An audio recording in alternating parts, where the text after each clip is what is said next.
కుమారులైన మనము, దేవుని కుమారులైన మనము ఈ భూమిలో ఆనందిస్తాము. ఆమె పరలోక నిశ్శబ్దమవుతుంది.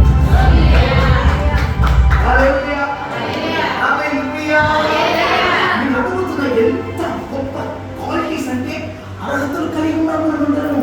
మనం సాధారణమైన మనం కానే కాదు, ఈ బైబిల్ చెప్తుందండి. హల్లెలూయా.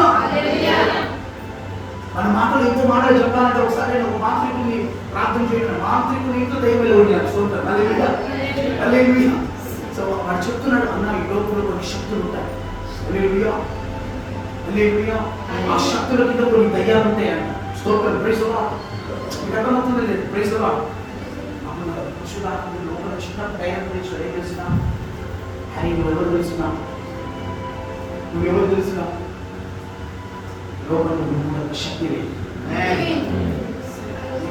Praise the Lord. హల్లెలూయా. వారి సంఘం అంతా కూడి ఒక్కటిగా మనం కూడి దేనికోసమైనా నిశ్చలంగా హృదయంతో, మనసుతో, ఆసక్తితో ఒక సంఘం ఒక విషయం కోసం ప్రార్థన చేస్తే ఏమవుతుందో తెలుసునా? ఖచ్చితంగా అద్భుతం జరుగుతుంది.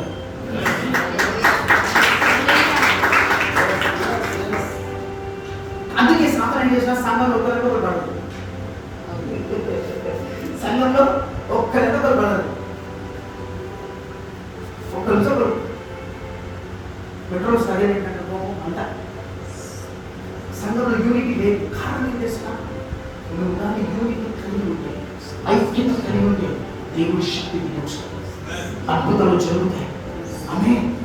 అందుకే సంఘంలో అందరూ ఇక్కడ విడిపోయి ఉన్నారు కాబట్టి సంఘంలో స్వస్థత లేదు, సంఘంలో విడుదల లేదు, సంఘంలో ఐశ్వర్యం లేదు, సంఘంలో ఆశీర్వాదం లేదు, అభివృద్ధి లేదు, సంఘంలో మహిమ లేదు, సంఘంలో దేవతతో లేదు, దర్శనాలు లేవు, సంఘంలో ప్రవచనాలు లేవు, సంఘంలో ఏమంటారు ఇంకా ఇక్కడ చాలా చాలా దైవమైన మహిమ గల కార్యాలు లేవు. కారణం ఏంటంటే సంఘం ఇలా ఉంది.